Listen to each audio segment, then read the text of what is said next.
Evening. All right, boys. Nope. Here we go. Here we go again. We're back.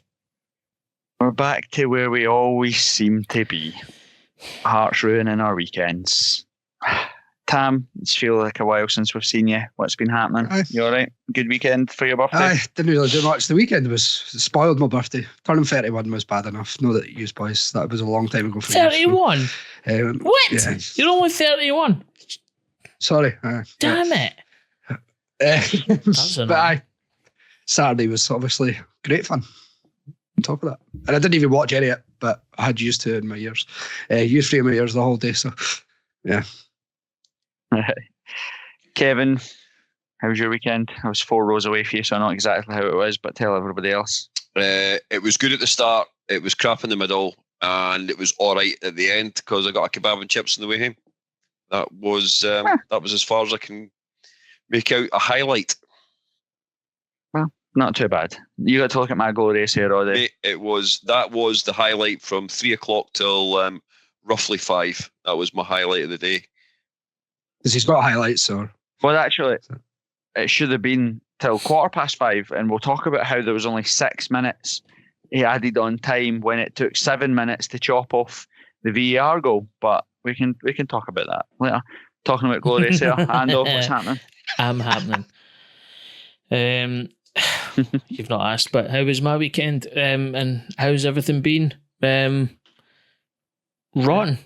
rubbish. Well, we'll cover it in more detail as the night progresses, but I really have not a single positive thing to say to anyone about anything right now. So yeah,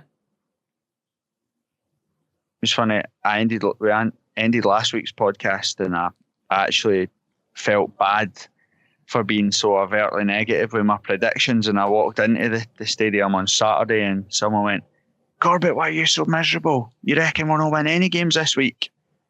And I seen the same person at 5:15 walking back to the bus. And I was like, "Mate, why are you so miserable?" So first off actual to the young laddie and his dad that I stood next to at St Mirren. I'm sorry I ruined your weekend along with Hearts. Sorry you had to deal with me for 45 minutes. Your 45-minute lecture on why Kai Royals is not a football player. You took it in good spirit. So thanks for playing along. Right, we'll talk about Saturday.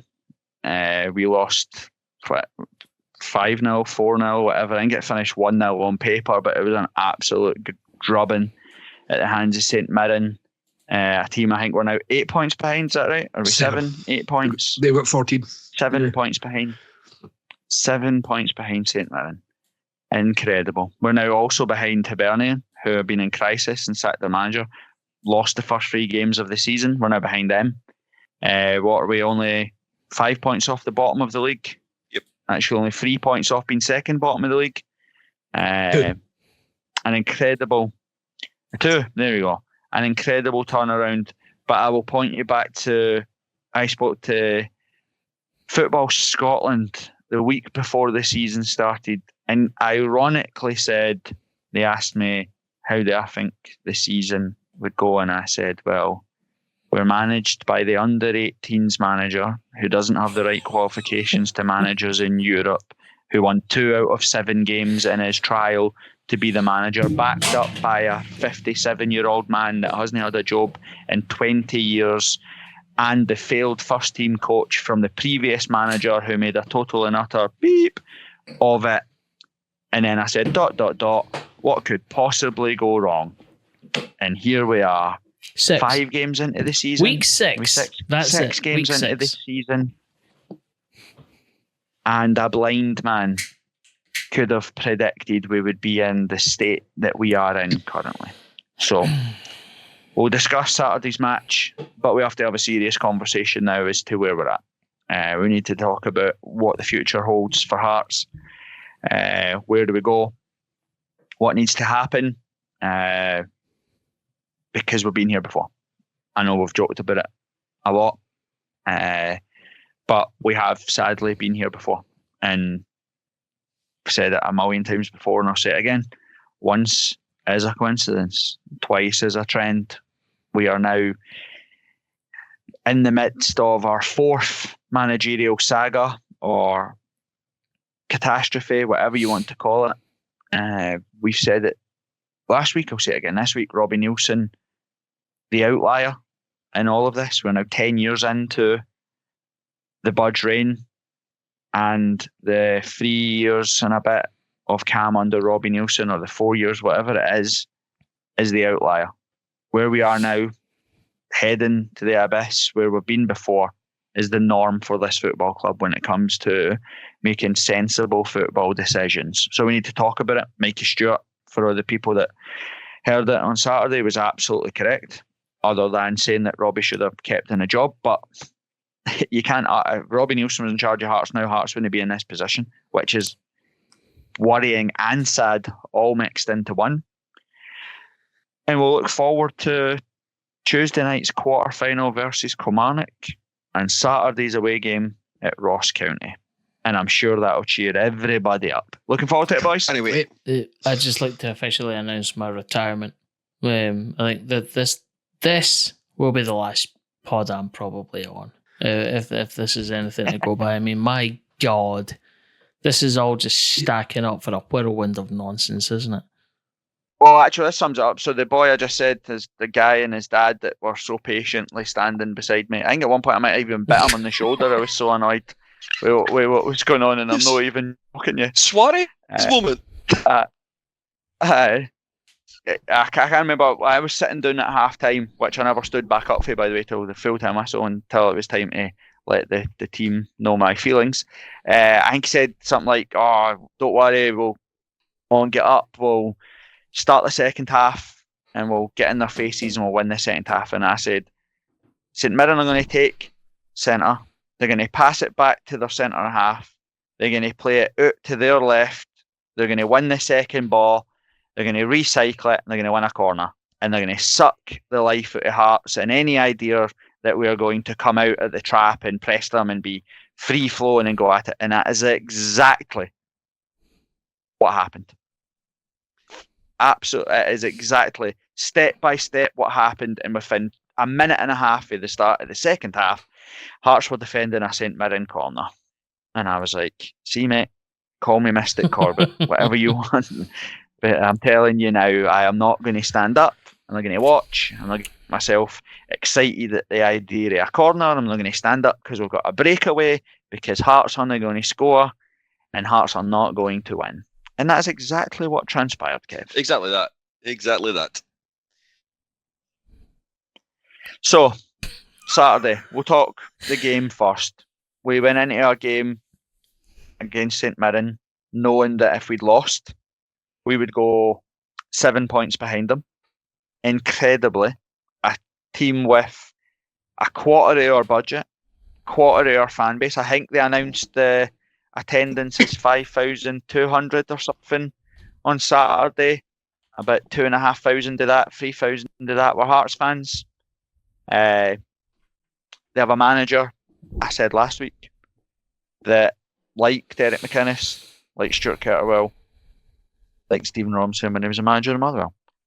His team will be well organised, they'll be structured, and they'll be hard to break down. And that's exactly all that they were. And it was still too much for this shambolic Hearts side to deal with. And it was an absolute pasting. It should have been more than one. How they missed that chance, Kev, in the first half, where we had a carbon copy of the opening goal where Xander Clark decided to leave it, the defenders decided not to touch it, and the ball rolled along the goal line, and the guy somehow never tapped it in. No idea. I'll never know. No idea how he missed it. Shambles. And then marginal offside decisions stopped it being an absolute drubbing. Kev, listen, Ando, Tam, I think Ando, you might have watched it on the Hearts TV. Tam, you never seen any of it, so I'll talk to Kev predominantly as we were at the game. Pre-game, you see the team. Any eyebrows raised, or what was your thoughts when you seen it? I don't think it was any eyebrows raised as such. Starting Benny and Neunoff might be looked upon as a bit of an eyebrow, an eye raiser. Going back to many, many months ago, and Ando, you say it regularly, why change a winning squad or a winning team? So to actually make those particular changes could be looked upon as an eye raiser. But when you look at it on paper, you go, you know what? It's still a solid team. It's a team that, it's not like they don't know each other. They've trained week in, week out, should know each other's traits, should know each other's movement. However, after only 10 minutes of the game, you would actually thought they'd never actually seen each other before. So, very reserved in your Hingway assessment. I seen that team and thought, what the hell are we doing? Here we go again. Inexperienced, idiotic, shambolic, whatever you want to call it, is exactly what it was on Saturday. Benny Bangamy hasn't played since Rosenborg away, where he was absolutely terrible and was subbed off after 45 minutes after being roasted by a 16-year-old laddie. Ninehoff hasn't started since Kilmarnock at home, I think. He came on for a cameo 20 minutes to go last week against Aberdeen. He's brought in again the Peter Haring, who has probably been one of our better players at the start of the season. Looked like he could have potentially been building some form of relationship with Cammy Devlin. We had 3 sitting midfielders, which made men think, right, well, what formation are we playing? Because we're not playing 4-2-3-1, which we have been playing recently. So to then see us play where Alec Gogic, for now a season and a bit at St Mirren, has dominated that area of the park. Our managerial team decided the best thing to do actually was to leave a huge, massive gap by playing a diamond in midfield with Liam Boyce at the top of it, Benny sitting at the bottom of it, Devlin playing wide right and Neuenhoff playing wide left, and leave the middle of the park completely and utterly unoccupied for Alec Gogic and the rest of the St Mirren midfielders to have an absolute field day. And it's no surprise to see that the first goal comes from Cammy Devlin being in no man's land in the middle of the park with a diagonal ball out wide. They had acres of space down the channels, left and right, which caused us nothing but bother the whole first half. So I was livid before we'd even got to the ground, because again, we've tried to reinvent the wheel. We've tried to be smart. We've tried to be clever, and we've hung some of the players out to dry. What does Peter Haring think? It was solid last week, kept Graham Shinney out the game, kept Devlin in the game by winning headers, winning knockdowns. You're going up against Gogic, a guy that's played centre-half. I think he might even play centre-half for his national team. To be winning headers, to be winning knockdowns. And you're asking who was up against him? Liam Boyce? But Devlin, wasn't he? So how are we winning second balls? Because the midfield's not there. It was shambolic. And what was even more shambolic, Kev, was the fact that we decided to play for at least 10 minutes in the first half with 10 men. What the hell was that all about? That was weird. That was the most bizarre situation I've ever seen in a football park for a long, long time. It's one of the. I think it. Well, it was never confirmed right now, but I think from Hearts TV, Neuenhoff had to go off and get a stitch in his head because of a burst head. Is that right? Am I making that up? No, it was Devlin. I thought it was Cammy Devlin. We're down to 9 players. I don't know. Oh no, we were down to 9 players at one point. But it was that was fun. It was Neuenhoff that had went off to go and get the treatment on his head. He went off down the tunnel. He was away for ages. Cammy Devlin went off and got the old bandage around the head treatment. But at one point we had 2 players off the park for what was probably about 3 or 4 minutes. But Neuenhoff had been off for ages. I think it was probably to get a stitch in his head because it was a pretty bad cut. Yeah, we played at least 5 minutes with 10 men, self-inflicted. Mm-hmm. Peter Haring was already out warming up. They brought him back in and then sent him back out to warm up. I was flabbergasted that we were playing with 10. You take the decision out his hand and you sub him off. You say if he's not out in a second, 30 seconds, he's coming off because Devlin's off now as well.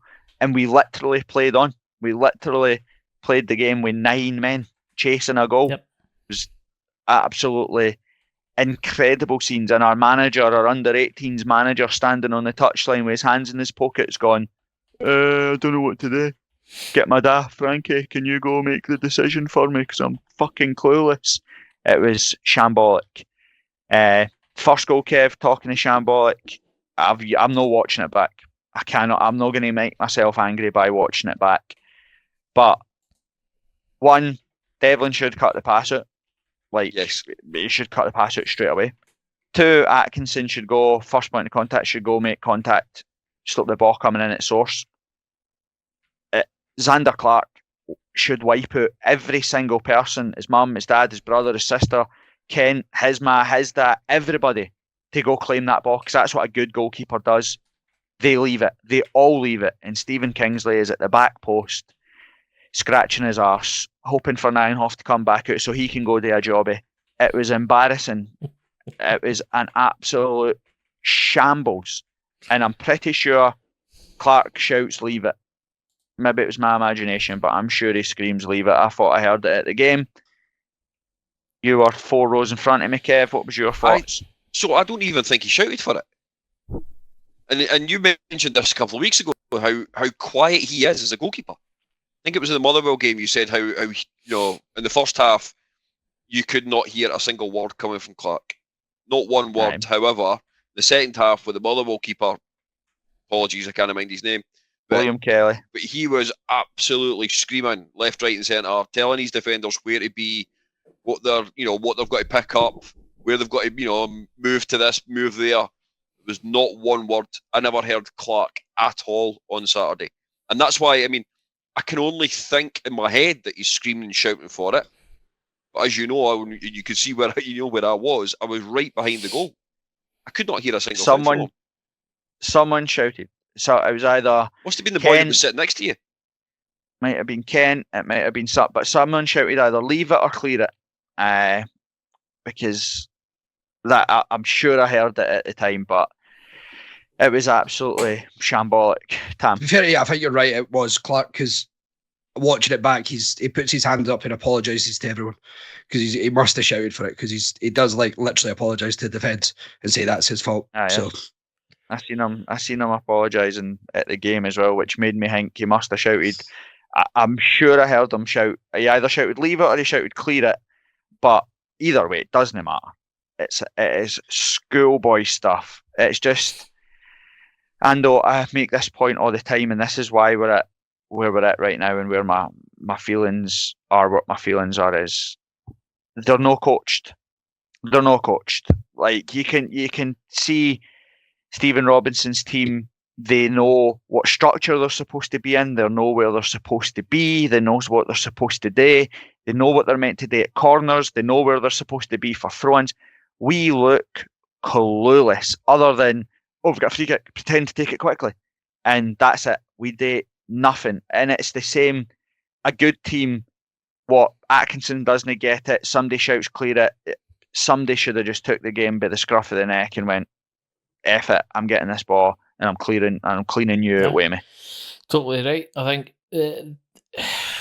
no point in parroting what you've just said, but aimless is what it comes down to. It's aimless and reactive, which is and not even reactive in a good way, because good teams can react when they have maybe something that maybe doesn't come up in orders, or something that's a curveball situation or whatever.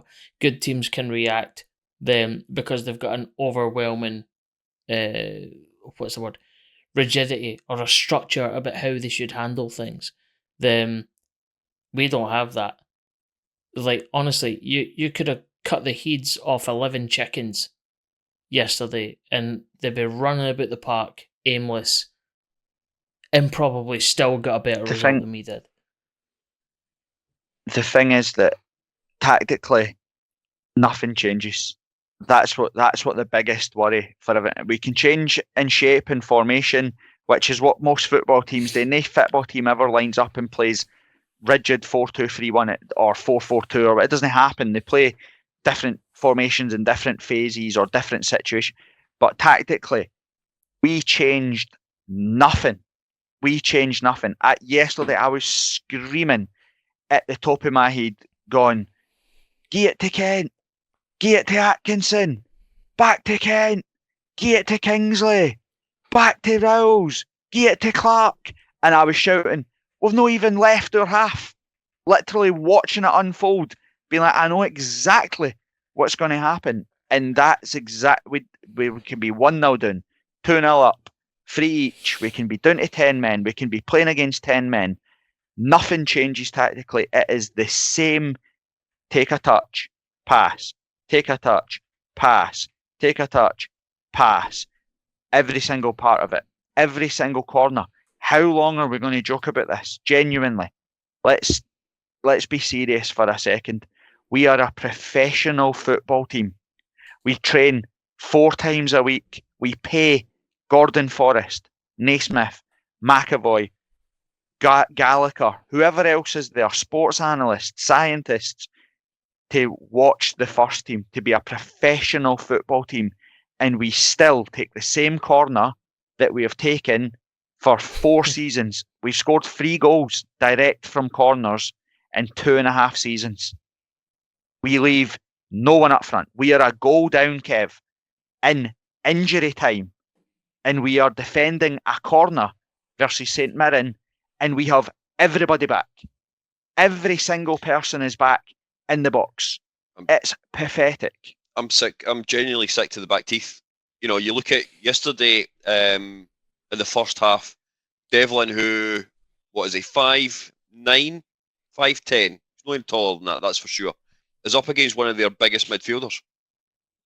And you're thinking, what is he going to do? Yeah, I know he can win a header, that's fine. But the guy who's always going to be overpowering him, it's as simple as that. Vargas is the same, and this is no disrespect to him.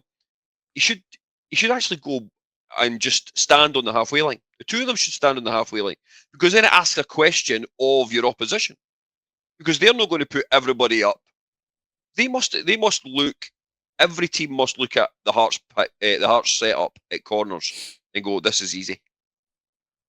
So Tam, the second they scored and it was chopped off for offside or high feet or whatever it is, right, comes from marking zonally, right? So for the football novices out there that don't understand what zonal marking is, right?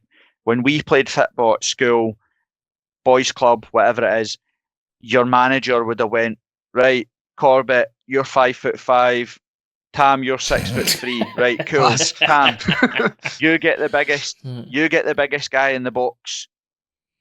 Corbett, you mark the front post because you're the weakest. Like, you'd have put your weak spots in the safest parts in the box. You'd put your biggest boys along with where the other big guys are. Zonally, basically what we do is we pick spaces in the box and we mark that space. So countless corners yesterday, we had Kent front post, Rowles in the centre of the 6-yard line, Atkinson at the back post. And all St Mirren did was put their 3 biggest players on the back post, and they won every single header because Nathaniel Atkinson is 5'5" and can't win a header. That's how they score the second goal that's chopped off, and no one reacted to it. Xander Clark never said, "We're changing this, it's not working." Kyle Rowles never went, "Nah, you get to the front post, I'll mark the back post." Nobody, no one took any responsibility for it. And corner after corner after corner, we missed contact, and we were lucky that we won second balls or blocks or had ridiculous marginal offside decisions or high feet, whatever it was. A goalkeeper that doesn't command his area. It was shambolic, and we have done it all season long. Done it for 2 seasons. Shambles. An absolute shambles. So the first goal was comical. The second, or the sitter that we just spoke about, comes from almost a carbon copy of the mess that was the first goal. Nobody taking any responsibility for it. Folk going to kick it, no kicking it, letting it run, stopping, letting players run by them. And I'm like, am I actually watching this? Like, are we genuinely watching what is happening here? It was shambolic. Kev, I roast them every single week, but Kyrill's got roasted by lasagna or whatever the hell he's called. He could not get near the guy, and it's embarrassing to watch now. I actually feel sorry for him because he's dug shit and needs binned, not just dropped, binned. Rip up his contract, shake his hand, send him back to the backwater A-leagues in Australia. Thank you, mate. Take your mates and fuck off, because he is rubbish. Rubbish. I mean, there's not a question there. I think no, there's no question. You're just looking for come me. in the comments. Come for me on Twitter. Whoever you argue, he is dog shite. You're telling me there isn't a centre half in our academy that isn't better than Kyrill's? Dream on.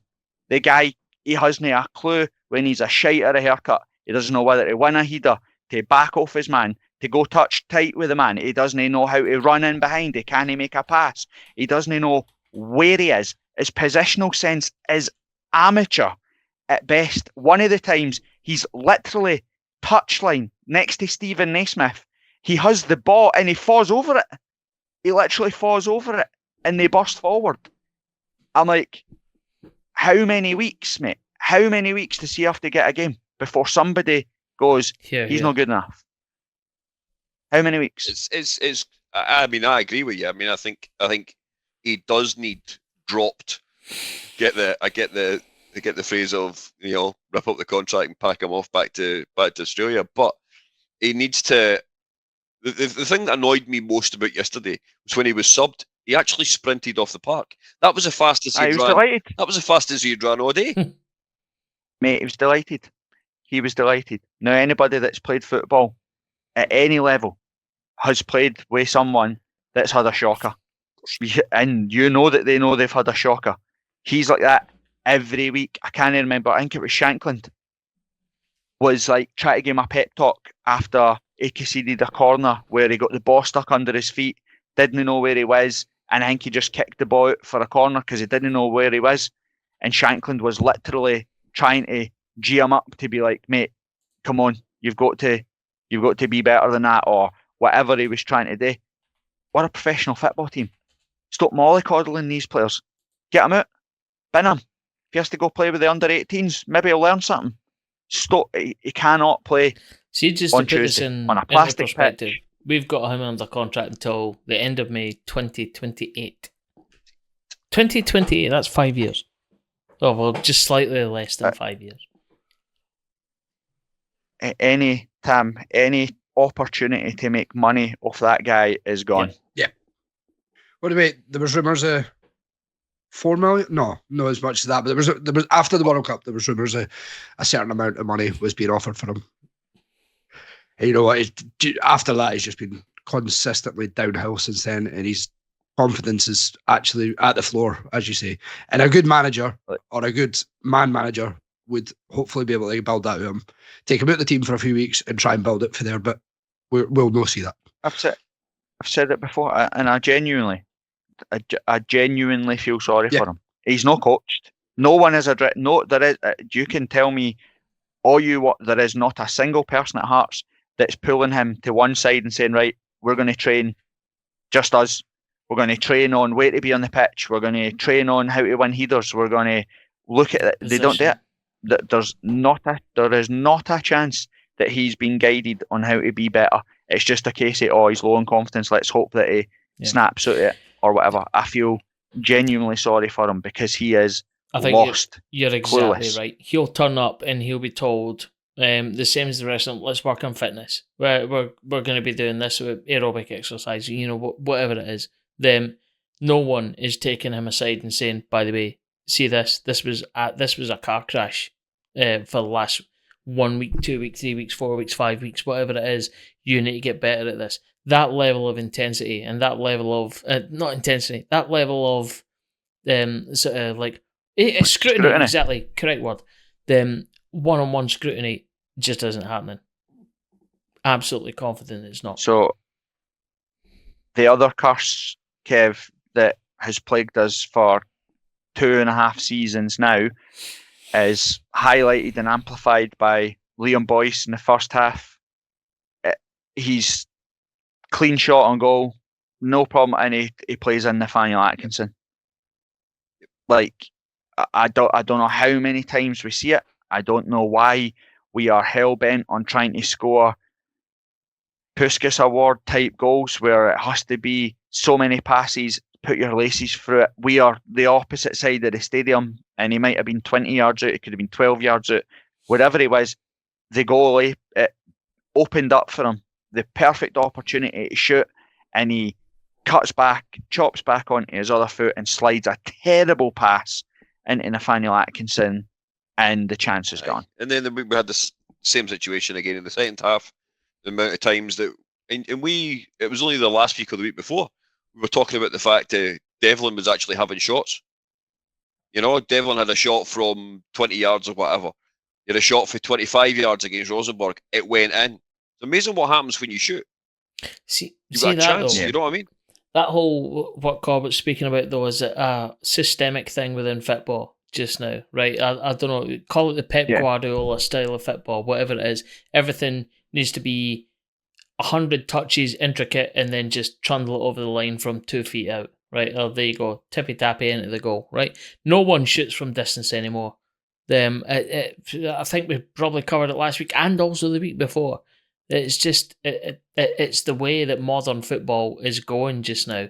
And you know what? That's fine if you're Man City or you are Barcelona or, you know, whoever. We're none of them. No. And the thing is, as well, is there's St Mirren never asked their centre halves to play football on Saturday. They weren't playing the ball to their centre halves and letting their centre halves pass the ball about. They asked their centre halves to be centre halves. Go win first contacts, go win headers, go win tackles when you need to, and just get rid of the ball. We ask our centre halves to drop deep, receive the ball inside the 18-yard box, try and build play, try and move forward, try and take the team up the park, and they're not capable of doing it, and they've never been capable of doing it. What is wrong with just have an identity and sticking to it? You're a centre half, be a centre half. You're a centre mid, be a centre mid. You're a right winger, be a right winger. I laugh, Kev. Every warm up pre-match, we split into wee groups. The strikers go in the middle, wingers go out wide, and they get to the byline and they cut the ball back and they tap it in, and then do fucking none of it in the game. And I'm like, what are you practicing? What are you actually practicing? Because you didn't get to the byline, and you are on the end of the box to tap the ball in, because 9 times out of 10, Shankland is on the wing, Boyce is on the wing, and there's nobody in the middle. And it's nothing, you know, it's not that, as you rightly say, it's not the first time. It's week in, week out. And that's why people who pay good money to go and watch them, whether that be at home or whether that be Paisley, Dingwall, Aberdeen, wherever it may be, that's why they get so frustrated. Yep. And Tam, the thing that we've spoke about before is that St Mirren were better than us all over the park. Not because they've got better players, not because they've got a bigger budget, not because they've got a bigger fan base, but because they're coached. They're coached. And every single person in that team knows what their job is, knows what they've to do, and they execute it. Yeah. And you look at the teams above us in the league, they're all the same. Maybe no Hibs because we don't know yet, but Motherwell, for example, where we should be, they be ahead of us, but they're coached well. You can see the difference Kettlewell's made, and it's the exact same as Robinson. And it just shows that put it this way, I've got no doubts that Naismith might be a good coach. Like, in terms of coaching, he's been involved in the Scotland setup, he's been highly regarded by Steve Clarke. I know you won't take that as a positive, but it probably is in a way. But he's not had the experience to manage a club like Hearts as your first job. Correct. And you need to have full-time football and have been not a success somewhere, but have a level of that and know how to get UCS squad and get them to perform the way you're looking. But he's just not getting that. And that's exactly what these other managers are doing. Sorry to cut in, but you've made a very good point, which is something that me and a couple of my pals have spoken about, like obviously separate to this, which is if you look at Premier League management material, right? How often do you get to be the manager of? I'm talking about English Premier League. You don't get to be a manager in that league just by having your first outing. Doesn't happen, right? You have to go and cut your teeth or you whatever in another league, or at least progress upwards, right? That I'm not trying to say Scottish football is so high up on the world stage that we should be asking that of our managers, but we should be asking that of our football club. Not like Scottish football's crap, right? We all know that on the world stage. I'm not trying to hold everyone to an impossible standard, but we should be asking that of our management team. Go away, go somewhere shite, do it very well, and then you can apply to be a management or be part of the management team for this football club, because simply being the under-18s manager or the under-23s or whatever the fuck hell else it is not enough. You need to go away and have a demonstrable track record before you get that position. But we'll not give you an interview. But again, We'll just get the guy who's further down the corridor to come in. Yeah. So I wholeheartedly agree with you, Ando, but history tells us that's not what we're going to do. It's systemic to the football club that we try to reinvent the wheel. We've done something innovative with the Foundation of Hearts, and we can't just go and get Derek McInnes. If we've picked up the phone tonight at 10 o'clock on a Sunday night and said, Derek, the job is yours, you start tomorrow, he would quit Kilmarnock tonight and he would be in the away dugout on Tuesday night managing the team he's built together. If we phoned Stephen Robinson tonight and said, the job is yours, he would be in the dugout on Tuesday at Kilmarnock and he would take that job. If we did it to Stuart Ketterwell, they would all take that job, and every single one of them would come in and do a better job than what we have right now. And again, we'll come to the bigger picture stuff in a second. We try to reinvent the wheel. We try to be too clever all the time. We try to be too clever on the park. We try to be too clever with set plays. We try to be too clever with our play, and we try to be too clever in the dugout. And it doesn't work. It does not work. And a club our size, with the backing that it has, it is now negligent to continue down this path when we've got 7,000 potential season ticket holders on a waiting list. That's £3 or £4 million sitting on a list waiting to come into the club, when the club's handing over £100,000 a month in direct debits to the Foundation of Hearts. It's negligent now. It is negligent now to think that we'll just continually back these silly experiments when there are qualified and experienced managers out there that would walk on hot coals to come to Hearts and would sort us out in a day. And it has got to stop. It's got to stop. So, Kev, nothing else happened. Second half was huff and puff, exactly what you would imagine it would be. I had more confidence in St Mirren scoring than Hearts ever scoring. I think it sums it up when you look at the 4 substitutions that we made. 2 of them were right backs. It shows you where we're at. We actually took our best player off in Benny to bring on a right back. I think we took him off for Civic, didn't we? Yeah. We brought on George Grant incidentally, again. Sorry to cut over your comment, but just on that point, like as I was saying pre-pod, I missed a good portion of the game because of technical difficulties in the house, let's just say. But from what I seen of Benny, I thought he actually played really, really well. That was like probably, arguably, one of the best players we had in the park on Saturday. But again, apologies if that's way off the mark, because I'm basing that on probably seeing about 20-25% of the actual game. Considering the midfield was non-existent and he was in there by himself, he did play he did play well. Obviously, it's his first game back in however long. I actually thought Nienhoff played well as well, to be honest with you. I thought he got stuck in and at least tried. It wasn't his fault. He was asked to play wide left. But when you look at the substitutions, I thought Alan Forrest did what you want a winger today. He took his man on. That's the other strange thing. So he took his man on a number of times going down what is the left-hand side of the park and was beaten. No. And then he cut inside and had a shot, which admittedly went way past the post. But then all of a sudden he was asked to move sides. You're like, wait a minute, he's beating his man. He's also cutting in and having shots on goal. Okay, that particular example didn't actually work the goalkeeper in any way. But then all of a sudden he's told to actually move to the other side of the park and then was non-existent for the next 15, 20 minutes of the game. I couldn't quite work out. He put in a brilliant ball right across the face of the goal. Exactly the type of ball you want a winger to put in. He took it early. He hit the 6-yard box. It was perfect. We didn't have a single sausage in the box. Not a single person. I think I was closer than any other players. Aye, you probably were. It was absolutely shambolic. And again, you look at the amount of, again, you'll know because I like to be very vocal at the football.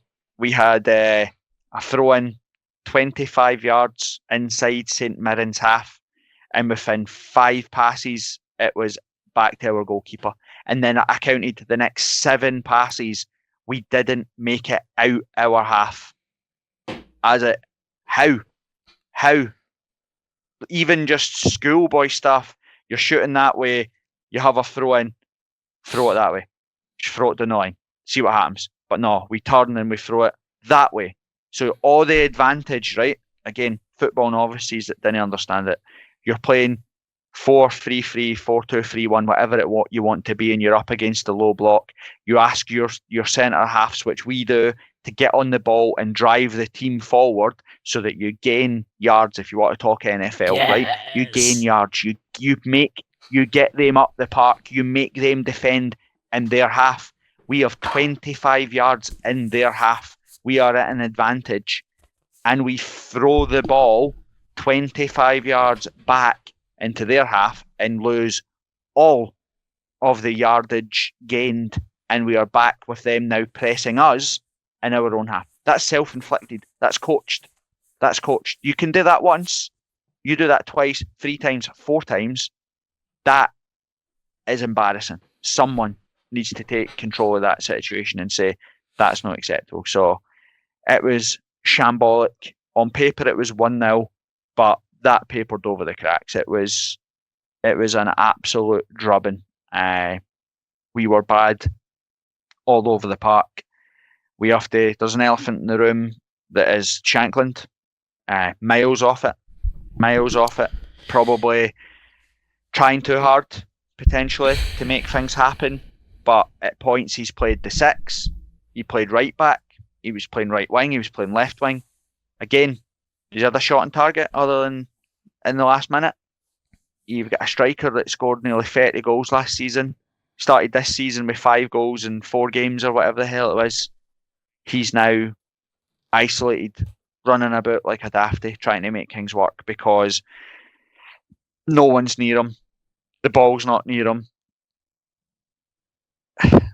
He just wants to get involved, doesn't he? And that's what, I think he sometimes looks upon it as it's his responsibility as club captain or as team captain to actually go out and get himself involved in the game to try and get the team back up the park. But when he goes and does that, we've got a massive gaping hole up front because there's nobody there to put the ball in the back of the net. It's all over the place, and you look at it, you just wonder. The looking in the faces yesterday looked they didn't know how to change it. I'm not. Definitely that was the case. I'm not sure on that one, if I'm honest. Like, I totally get the point. Yeah, running about, try to get involved in everything and all that sort of stuff. But it's very easy to look disappointed. The same as it's very easy to look injured. Or you need to get a little clip and then you go down. Oh, like I'm injured. Blah blah blah. Right? It's play acting. I don't know. There's something different about Shankland this season. I don't know, call me cynical, fine, but I don't know. He's not been the same this season since we come back from the close season. I don't know if it's anything to do with transfer speculation. I might be way off the mark, but for me, something just doesn't sit right with him just now. And I don't think what you're talking about, Kev, about you can't fault him for the lack of trying, but I don't know. I think there's something way off the mark there. He's not. We're not set up to play to his strengths, none whatsoever. Like any other team, if Shankland played for Rangers, right? Rangers would set their team up to play to Shankland's strengths. The team would be set up to get Shankland chances.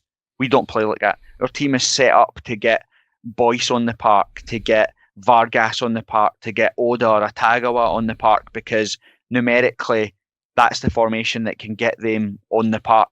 We're not set up to play to Shankland's strengths, and Shankland now without Gino there's no pace in that team. Him and Boyce are making the same runs, running into the same space. They've both got the same idea as to where they need to be, and it's never going to be a partnership between the two of them. They need pace. They need to be getting crosses into the box. They need to be fighting for scraps and cutbacks and things that good strikers feed off, and Shankland just gets none of that. He gets absolutely none of it, and you can see his desperation to be involved as he ends up cropping up in all these silly positions because he wants to get the ball, and he's one of the only ones that actually tries to get the ball forward and forward quickly. So, yeah, it's an absolute shambles. We play Kilmarnock on a plastic pitch on a Tuesday night in the quarterfinals of the League Cup against Derek McInnes, who we notoriously can't play against. I don't see there being a silver lining in this story anytime soon. They'll have played yesterday. They'll have had today off. Tomorrow will be a light session because it's the day before the game, and we'll go into the game on Tuesday and we'll do the exact same as what we did on Saturday, and we'll just hope that we get a chance. And Tam, that's the most worrying thing about it. You know what the difference will be? You're saying they'll not have time to work in the game. Derek McInnes' team will know exactly how they're going to play, exactly how they're going to set up, because they do it every week. And we change square pegs, round holes, try and change little things. And again on Tuesday, we'll have 70% of the ball and nothing that will happen with it. Yep. And again, I looked at the bench on Saturday. And again, football transfer windows are months in the planning. You know, scout reports, analysis of where you want the team to be improved, where our weaknesses were from the season before, all that stuff. It's not just, oh, let's sign this player because they're here, there. We didn't have a single striker on the bench on Saturday.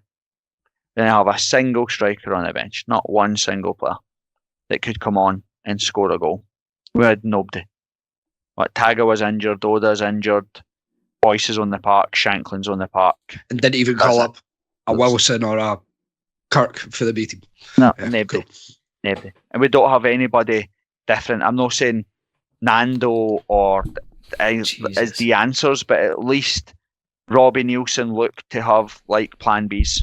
Like, as much as he never went to it or whatever, but stick it. Like, Saturday was calling it for drill the ball into Shankland's feet and let him hold it up and get us up the park. Like, make him back up against the defender, see if he can hold on to the ball for a bit and see if he can bring Vargas or Forrest into the play, or go long and see if we can turn them like we did in with Gino or something like that, with no options to change what we did. Nothing whatsoever. We've not got a target man. We've not got anything that offers. We've not got a Humphreys that's strong and fast and can turn. We get nothing. We are one-paced, one-dimensional, and it is going to kill us. It is going to kill us if we don't do something about it pretty soon. And the something about it is removing all of them. Get rid of Forrest, get rid of Naismith, get rid of McAvoy. Again, you start to overanalyze everything, Kev, but I watch us warm up at half-time as well. We're a goal down. We've been an absolute shambles. None of the players are in the changing room. you would expect them all to be in the changing room, getting a dressing down, getting toured into, and you'd expect wholesale changes at least at halftime. Instead, our guys are doing shuttle runs and doing keepy-uppies. The only other person that's out there with them is the fitness coach, running back and forth with them.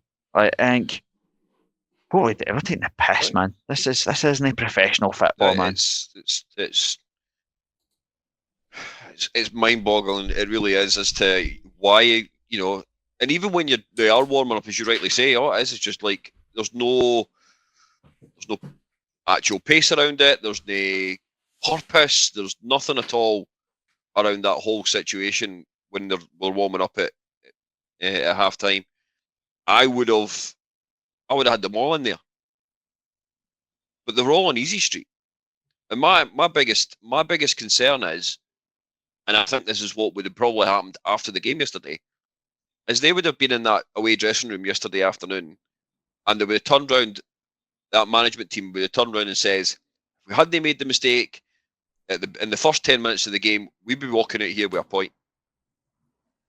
That's my worry. That is my biggest worry about it all.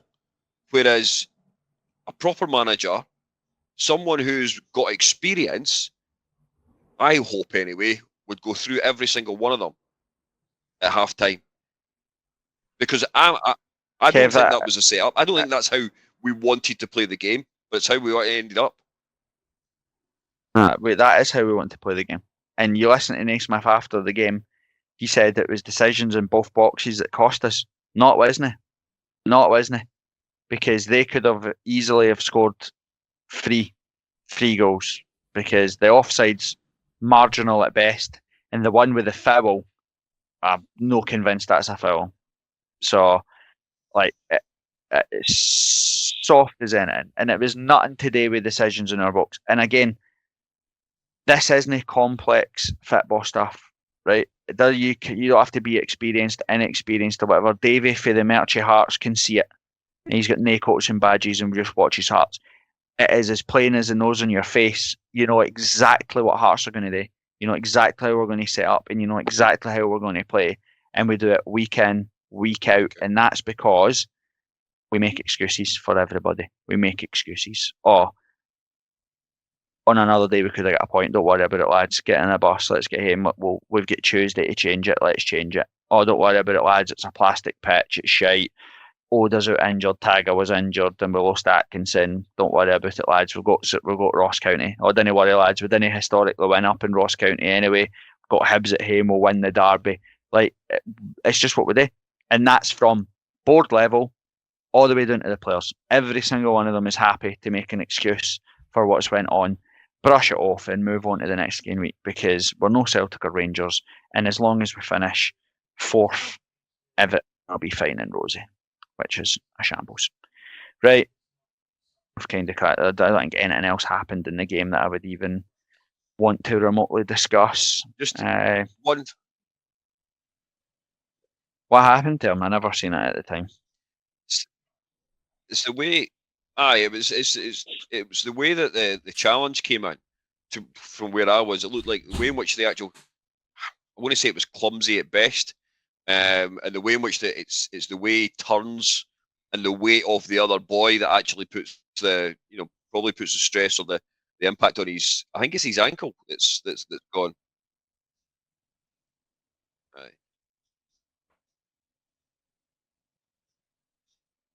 Aye. But the only other thing I want to talk about yesterday, and you spoke about it a wee bit, Corbett, the performance of the referee, and how on earth there could only be 6 minutes of injury time at the end of the game, where they took 7 minutes to make a decision, plus there was at least 8 substitutes on that park. And don't get me wrong, it wouldn't have made any difference. We could have played on that park all night. St Mirren could have been home. Boys could have had Chinese, and we still wouldn't have scored. So it made any difference that way. But Nick Walsh was absolutely horrific. So we had 2 disallowed goals in the second half for St Mirren. 2 VAR checks for the St Mirren goals. One of them which took about 7 minutes. Nathaniel Atkinson had to be stretchered off, which was about 7 minutes in The itself. slowness of the first aid guys was A joke, incredible, wasn't It was an absolute joke. So that was about 7 minutes to do that. We had 2 VAR checks ourselves for handballs that were obviously not given. 6 minutes, given 8 substitutions, 4 VAR checks, 1 which was 7 minutes long, and someone to be stretchered off. They said 7 minutes of added on time, and then went, correction, 6 minutes of added on time. Crazy. But like you said, made no difference whatsoever, no impact in the game. All it would have done is St Mirren would have scored a second, deservedly. So that's where we're at now. Do we want to cheer ourselves up with some stats before we go on to where do we go? I love when from you here? absolutely prep. I love that. Just go for it. Cheer me up with do we stats, want man. stats? That's Do what we I want- want to hear. I love stats, and I'm just upset that I haven't next- pulled these together for you. But yeah, hit me with it. Well, the next bit, we need to be let's be serious now, right? We've been here before. I don't want it to seem like pant-wetting. I don't want it to be tears and snotters. We need to genuinely think of where do we go, because we're 10 years deep now in the reign of Anne Budge and our pals at the board. Now, I've said that 1,000 times, and it shouldn't need to be repeated, that we owe so much gratitude to Anne Budge for stepping up, for saving the club, for ushering in the Foundation of Hearts and really transforming the business off the park. I don't think any Hearts fan would argue against it. Yeah, there's bits in there that don't sit well with me. You know, the relationship that we have with our brother's company, the contracts, and how we've made him a millionaire over the last few years. But again, we've got a new stand and we have some solid foundations for the future. The business side of Hearts couldn't be any better. But the business side, I didn't buy a season ticket, Tam, for the business. I buy a season ticket to watch Heart of Midlothian Football Club on the football pitch. And we have 10 seasons now where we go through this cycle of the outlier, which is Robbie, and the calm seasons and success that we have under Robbie. And then the absolute staring into the abyss of the rapid decline of the football club when the board, when it's tagged in to make football decisions, get it wrong 90% of the time, and they have got it wrong again now, and we are staring into the abyss. Absolutely. You said earlier that we're just happy if we finish fourth. There's no chance for finishing fourth at this current rate. It's probably looking like another relegation season if you're being completely honest, because Aberdeen have turned it round. St Johnstone are still upside down shape, but yeah, it's just not good enough. And you know what? One thing is telling. I don't have any confidence that the board are doing the right thing this weekend and scrapping the management team. I don't have any confidence in that. No, I don't, and I'm at a point now where actually, Kev, I've seen enough from this board to say that I don't want them to make that decision. I want them gone because we know where they'll stumble to. We will have Andy Webster and Liam Fox as the management team if Naismith and McAvoy and Forrest are binned, because we know what this board does when it's asked to be tagged in for football decisions. Yeah, I cannot disagree. We had an opportunity in the summer. Enough of us have heard rumours and stories of various other people who have had applications for that managerial role, and it's never materialised into even an interview.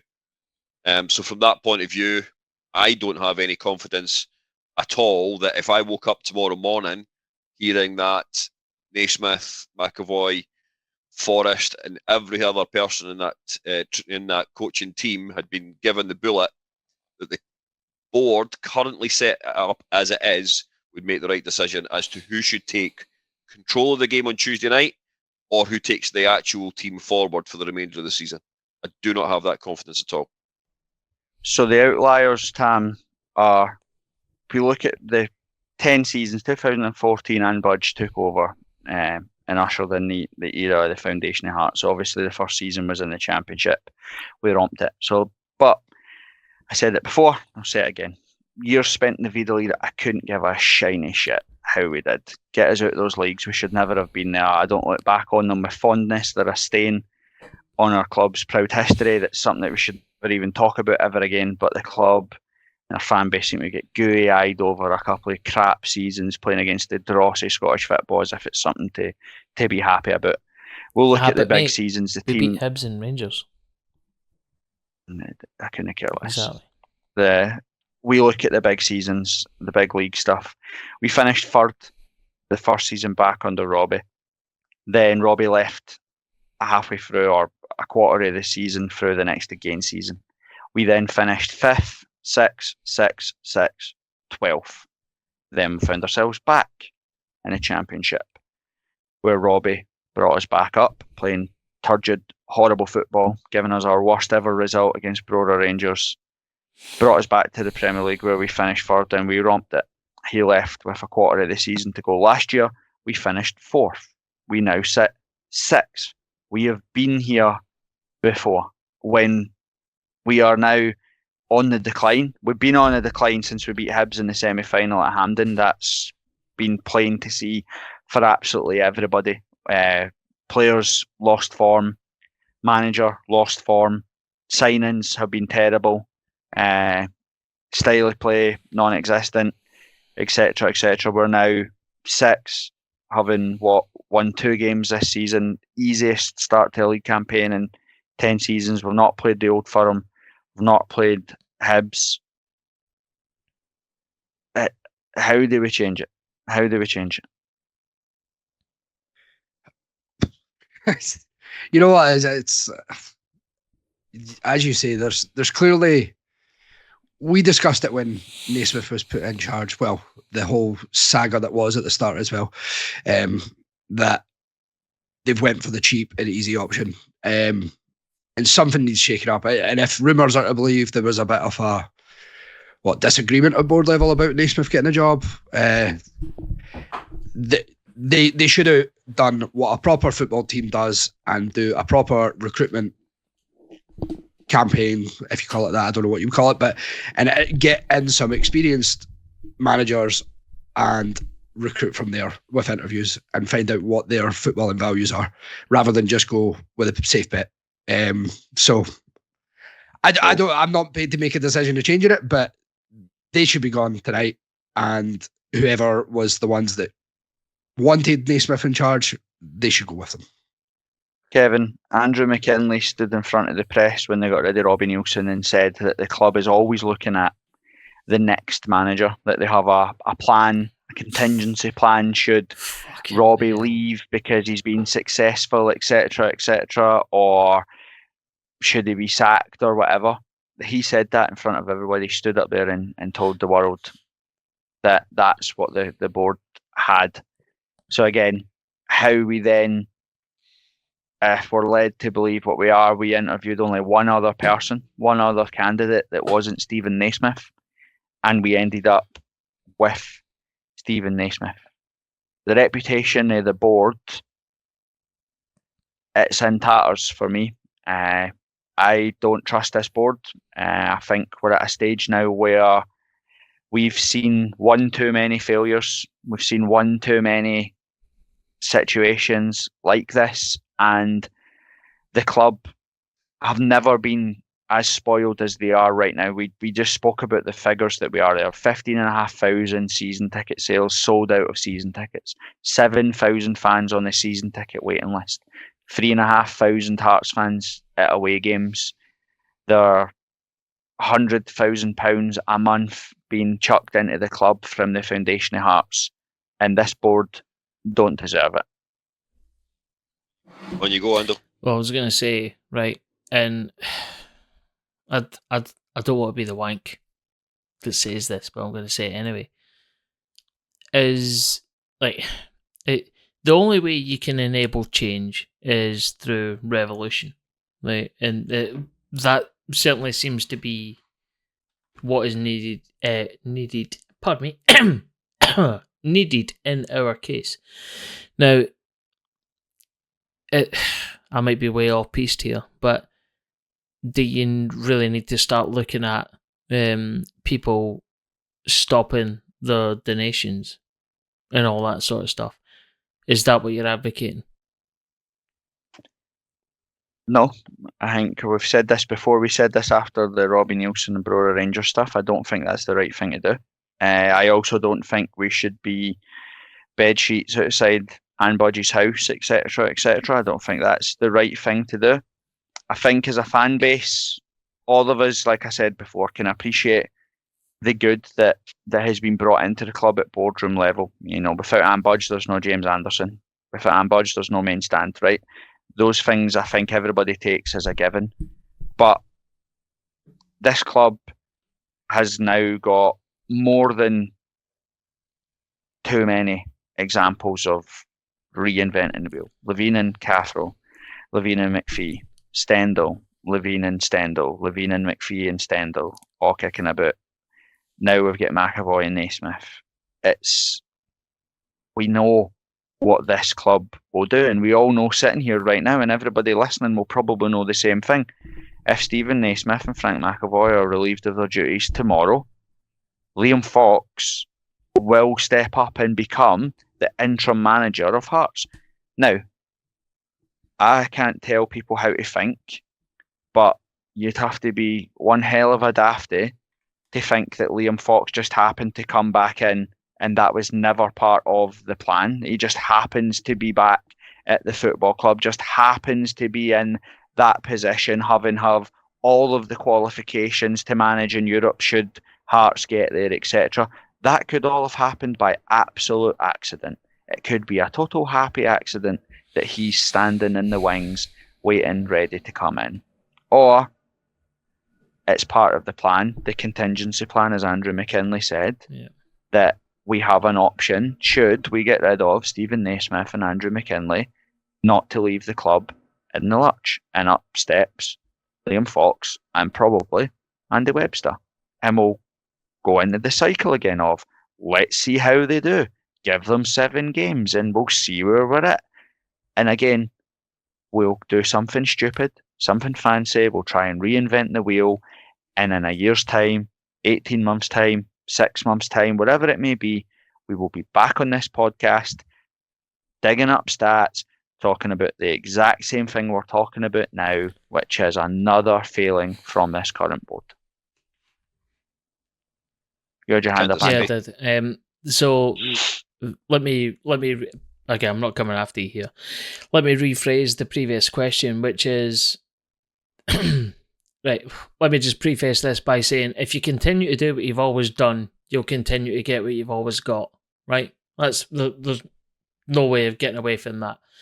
Now, you've already just outlined the point whereby, you know, if we continue to do what we've always done in 10 months, 18 months, you know, whatever time frame, we'll be in the same scenario again, right? In order for this to stop being a habit and for us to enable real change, like I'm not talking about people like, you know, stopping donations or, you know, whatever it might be, but what's the way out of it?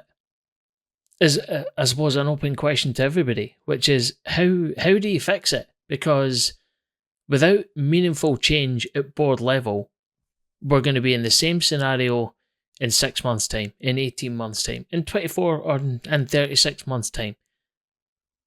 This is already boring. Well, not 100%. I said that to Joel Sked the other day. I think it was even after the Aberdeen game. I said that Naismith is already at the Robbie Nielsen stage that it was before. He's a draw or a defeat away for this happening every 100%. Single week. So why waste time? Just deal with it now. Whether it's right or wrong, it's never going to win the fans back. It's never going to go to Plain Road. So just get rid of it and save ourselves the heartache. Agree. But I think we're at a stage now where actually this board has got previous of, they'll dig in, if we end up at the Plaza or outside their houses, etc., etc. I think we engage with senior Hearts people, whether it be the Federation, try and make inroads with the Foundation of Hearts. The rumours at the Foundation of Hearts are that they feel isolated. They feel like they're a token gesture on the board. They didn't back the appointment of Stephen Naismith. They wanted Robbie Neilson gone and had to fight for that to happen. That's common knowledge. Anybody that spoke to Robbie Neilson since he left Hearts, he'll let you know that the Foundation of Hearts shafted him, as he said. And I know full well that they probably want Stephen Naismith gone now. So again, they're on the board, yep. We're not fan run, we're fan owned, and there always has to be some form of mechanism where we have a functioning board, but we have representation on it. If the fan base, if we can get the Foundation of Hearts together, and we can get the Federation of Hearts supporters clubs together, we can get other podcasts, we can get other folk to write an open letter or whatever it may be to the club to say that we want change. We have seen enough now. It's almost like my last plea to budge, to do the right thing and leave before you stick around long enough to watch your legacy burned, because you are. I said it when we spoke to Joe Savage. I said it when we spoke to Andrew McKinley.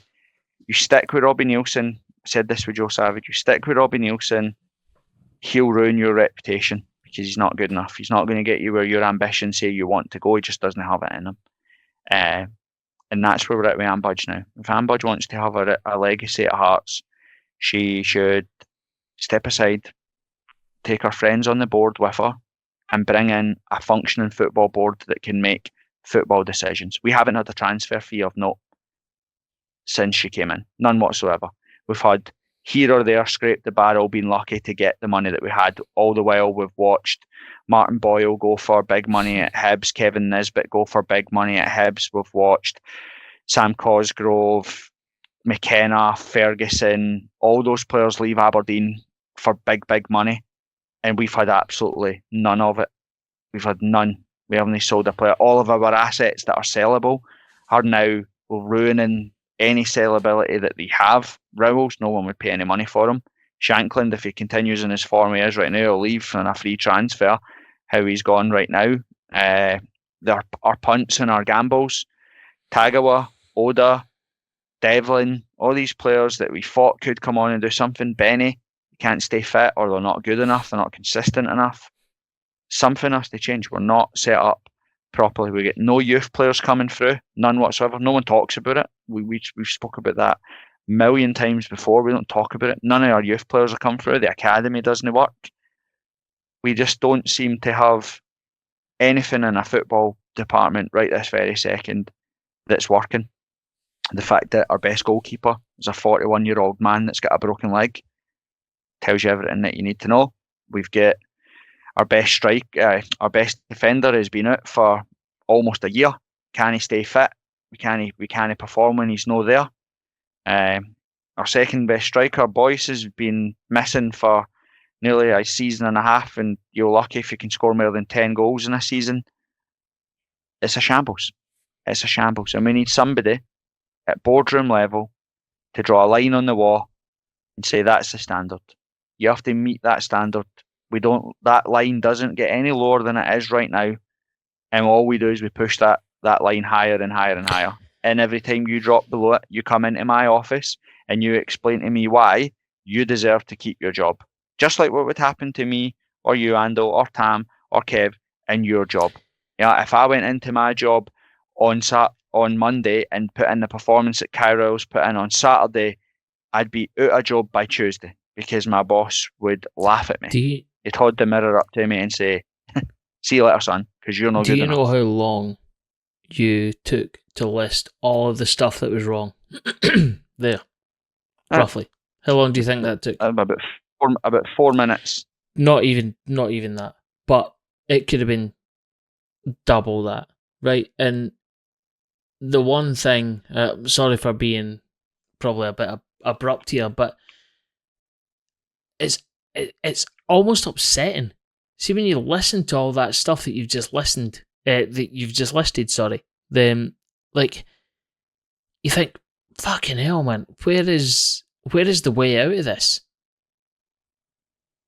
It's actually painful now. Like, see when you've outlined it in such terms as that, it was like, I know we come onto the podcast and we're jovial, and this is maybe a way out of horrible times for us all, and it's a release and all that sort of stuff. But the way that you've just spoken about that for the last couple of minutes just really, really hammers it home to how probably everybody out there in the real world is feeling, which is, fuck. How do you fix it?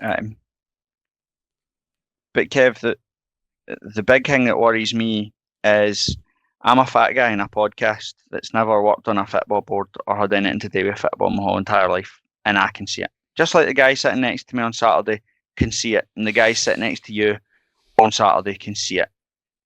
It's no complex stuff. It is basic football. Fuck, I don't even know what the right word is, but football knowledge, acumen, whatever one you want to call it. If we can see it, how the hell can they know? Oh, I've got a personal feeling that the people who make decisions are also slightly in the mold of, well, wait a minute, if I make this decision or I go against the grain, this could actually hit me in the pocket. That's how I see it now. I've got to that point where people are on that board aren't making the right decisions for the footballing side of the business, and from that point of view, don't want to actually go against the grain and say, do you know what, we need to do this or we need to do that, because that might upset somebody. And because it upsets somebody, then all of a sudden they're pushed out of the actual boardroom, and with it, the liner in the back pocket is all of a sudden no longer there. And that cannot, from my point of view, it cannot withstand what fans actually look at and see week in, week out. Well, this is true. When you go to a meeting with Anne Budge, before you speak to her, you're prepped that you're not allowed to swear. She doesn't like swearing. She's got a swear jar in the boardroom. And I'm sorry, right? I work in a corporate world, as does Kev, Tam, and Ando. I have been in board meetings. I've talked to board members where emotions come out and you'll swear, because sometimes you got to call a spade a spade. Sometimes you have to call it out. To have a situation where you go into a boardroom and you have to put £1 in the swear jar. We're too nice. I've said it before, and we joke about it on here all the time. It's a bowling club.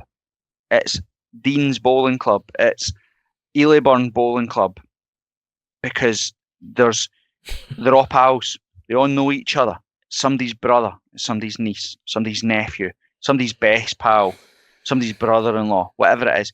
Didn't upset him, because it'll get back to your ma, and then she'll fight my ma, and then we'll know our pals. It's bowling club stuff. That is exactly what it is. And we are supposed to be the third best team in Scotland that is challenging constantly to create a new level for us, to move the ceiling. And we cannot do that if we don't have people challenging everybody every single day, going in and saying, what are you actually doing? What are you doing? Show me what you do and why you deserve to still be here. Without that, you'll never go anywhere. Kev? So all I was going to say, and I think Tam and Ando, and no doubt a number of other listeners will automatically and agree to this. That is, if you ever get the opportunity, Corbett, to go on to that particular boardroom, between us all, we will cover the swear jar. Because it needs that. And it needs that element of, quite simply, someone standing up, whether it's Tahar or whoever, on that board and saying exactly as you have said, this is not good enough. See this? What I'm holding? The epitome of it all.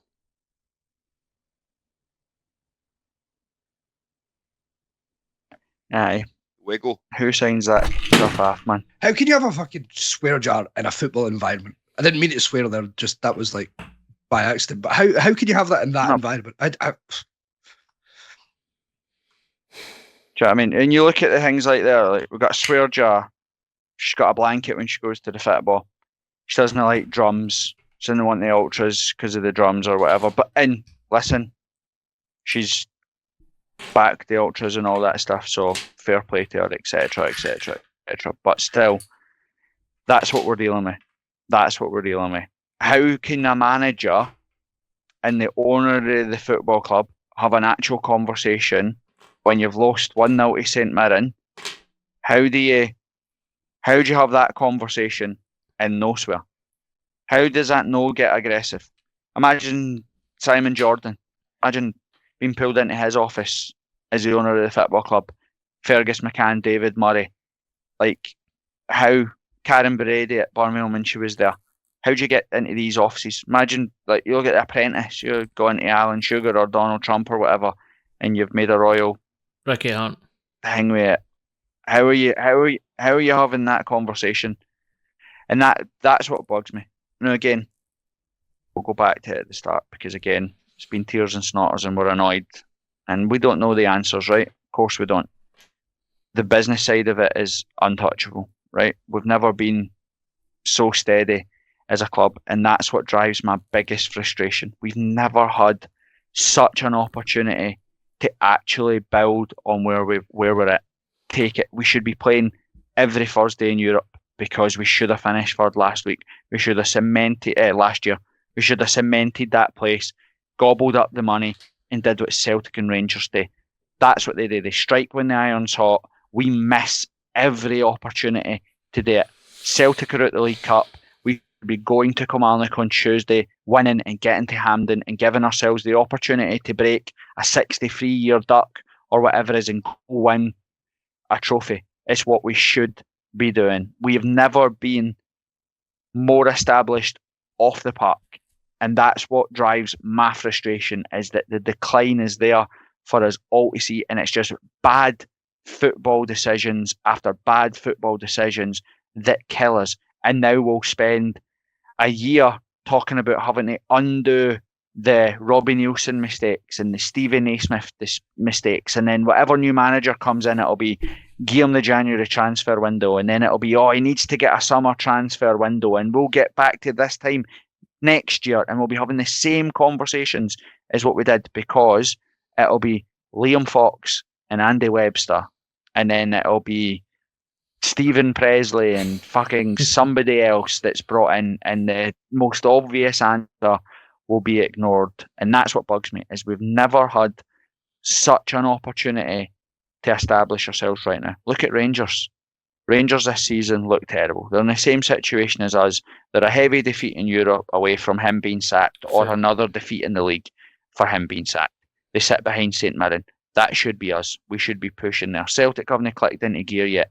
They will, but we should have been on their coattails until we at least played them. And we find ourselves already out of the title race.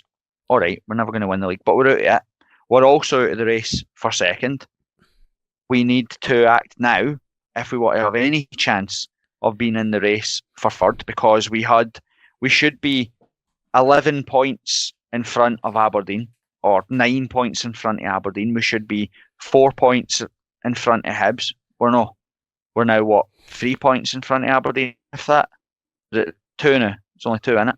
Yeah, they're on We've had 5. 2 draws and a win. You're 7, aye. So, aye. So we're 2 points in front of Aberdeen, level on points with Hibs. St Mirren won't last the season. We know that. They haven't played Celtic or Rangers yet either. Again, strike when the iron's hot. And Hearts, again, have missed the opportunity to do it. And there's no excuse for it. So, right.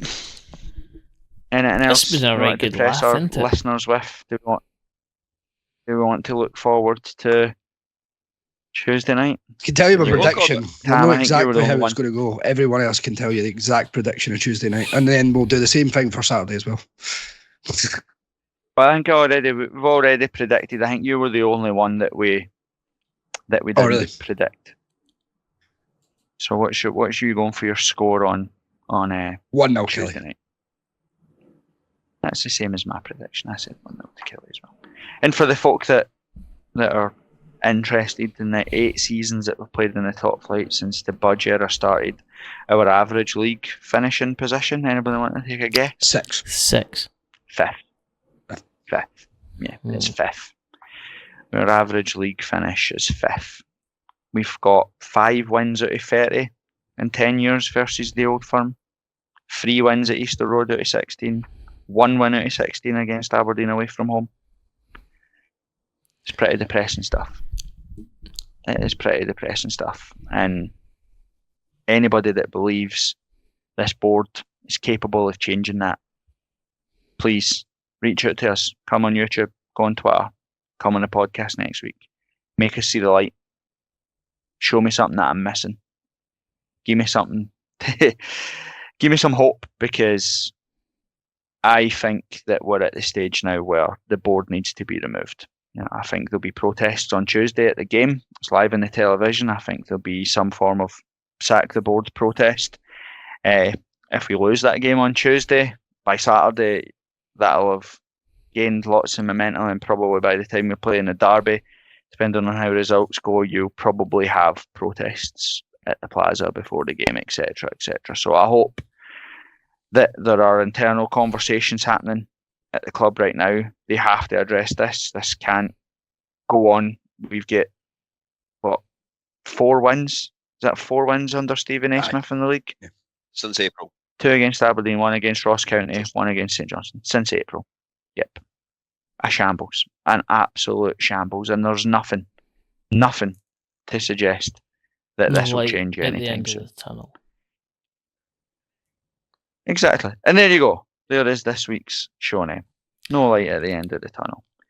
Right, guys. So I'm not podcasting on Tuesday. Win, lose or draw. It's my little girl's birthday, and I am sick to the back teeth of Hearts ruining my mood, my days, and my weekends. So we can wait until next Sunday when Hearts ruin yet another weekend for us. Hopefully by then we'll have an away win and a semi-final. I think you should probably turn your phone off on Tuesday. Till next Sunday, we'll fill you in what happens. Yeah. The annoying thing is I've done that before, but then for some random reason, my wife has Hearts alerts on her phone. So she'll randomly say things like, Why that is? "Oh, that's not a good score." You know perfectly well why that is. I guess she loves to wind me up. She wants to know what kind of tournament she's going to experience for the remaining next 3-4 hours, days, weeks, whatever it may be. She just goes, do you know what? It's 4:30 in the afternoon on a Saturday. I'm away in my bed just in case. Believe it or not, I'm actually a delight in real life. Ask the guy that stood next to me on talking Saturday. about? I've known you a long, long time, right? If I think back how long I've known you, it's decades. You're not a constant delight. You're anything but a constant delight. But we all love you for it. Yeah, I'm a delight to myself. I enjoy being angry. So it's like being the best even last footballer Saturday, in your own house. It doesn't really matter. I know. Tam, I was annoyed with myself because last Sunday, before we recorded, I said, let's try and be positive. And I'm annoyed with myself, right? Because I've played devil's advocate for 2 years, right? Because I hate Robbie Nielsen. You know that, right? I hate everything about Robbie Nielsen. Really? I cannot stand the man. This is news, But a revelation. I was like, as long as he produces results for Hearts, I'm willing to take the back seat, be the better man, etc., and get on with it. And I bit my tongue and ignored all the warning signs. I've done the same way. Joe Savage in the summer is signing since it's happened, since Andrew McKinley. We do the same. We always avoid the Ann Budge thing because, I'm conflicted with it in the terms that I can see the good, but I've seen too much bad now. And that, again, on Saturday, it's a perfect example of it, right? Kyrgios is rubbish. He's been rubbish for ages. Xander Clark's rubbish too, right? But everybody's slowly but surely coming to terms with the fact that he's not any good. I've only been saying it for like the whole time he's been a Hearts goalkeeper. But I said, let's be positive of Saturday. Even though Hearts were absolutely rubbish versus Aberdeen. And anybody that listened might have been lured into a false hope that they would show up to Paisley on Saturday and see the Harlem Globetrotters show up and play unbelievable football. And we were rubbish. So from now on, you're only getting pain and misery, Corbett. I'm no longer playing devil's advocate. And I'm no pandering to anybody. What I would point out is, last Saturday when we were 2-0 up, you were sat in your seat head in hands, because I looked over and you were still head in hands 2-0 up. Okay. I was like, oh, great. 2-0 up, furious, because we'd got a throw in and chucked it backwards. Sitting with Kev will no doubt share the picture with you as he took his picture of me on Saturday, sitting like this with my head's in my hands going, what on earth am I watching, man? I go on a Thursday night to Bathgate Sports Centre, I watch my little girl play under 7s girls football, and I see more tactics, structure and organisation there than I do watching Hearts. In order just to sort of like make some money out of this sort of stuff, I've got enough footage of you that I could probably set up an OnlyFans of the Corbett. Watching Corbett watching crapfootball.com, right? My God, man. Right, I'm gonna do it now. If we do that and also set up a swear jar, I think we'll be on to a winner here, boys. That's it. No, I think so. It was actually Galloway that I bit. I've just remembered it was Craig Galloway that I bit on the shoulder. So apologies, Galloway. Who cares? But you enjoyed it, right? Exactly, right, boys. I don't know if that was cathartic or if it's just made me even more angry. Let me ask you the simple question. Anyway, do you feel better? No. Well, good. No. Right. Well, if you don't feel better, then no one else does. Because I certainly don't. I've learned a lot tonight. Not only about you guys, but about the structure off field, and I think I'm genuinely more annoyed than I was 4 hours ago or 3 hours ago or whenever the fuck we started this. I'm raging. Thanks, Corbett. Mission accomplished. Well, here's hoping we've got 3 points in the league and a semi-final in Hampden to look forward to come next Sunday, boys. See you Tuesday night then, eh? Hey, lads. Yep. Hey, I'll see you all later. See ya. Gotta get rules.